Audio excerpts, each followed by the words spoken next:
వర్గాలకి జనాభా లెక్కించడం, బలహీన వర్గాలకు వాళ్ళ హక్కులు ఇవ్వడం భారతీయ జనతా పార్టీకి ఇష్టం లేదు అధ్యక్ష. ఎందుకంటే భారతీయ జనతా పార్టీ నిజంగానే ఈ దేశ ప్రధానమంత్రి నరేంద్ర మోడీ గారు బలహీన వర్గాలకు ఏదైనా సాయం చేయాలి అనుకుంటే 2021 జనాభా లెక్కలు ఈ రోజు వరకు 2025 సంవత్సరం జనవరిలో ఉన్నాం అధ్యక్ష. 21లో లెక్కించాల్సిన జనాభా స్వతంత్రం రాకంటే ముందు, స్వతంత్రం వచ్చినాక 70 సంవత్సరాలు కంటిన్యూస్గా జరిగిన జనాభా లెక్కలు నరేంద్ర మోడీ గారు ప్రధానమంత్రి అయిన తర్వాత ఎందుకు జనాభాను లెక్కించలేదు?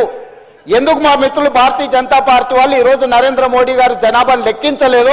దీనికి బాధ్యత ఎవరు? నరేంద్ర మోడీ గారిని జనాభాను లెక్కించమని ఎందుకు అడుగుతలేరు? ఆ జనాభాను లెక్కించమని, లెక్కించే జనాభాలో కులగణన కూడా జరగాలి అని ఈరోజు రాహుల్ గాంధీ నిన్న ప్రధాన ప్రతిపక్ష నాయకుడిగా ప్రధానమంత్రిని డిమాండ్ చేశారు. దానికి సమాధానం లేదు అధ్యక్ష.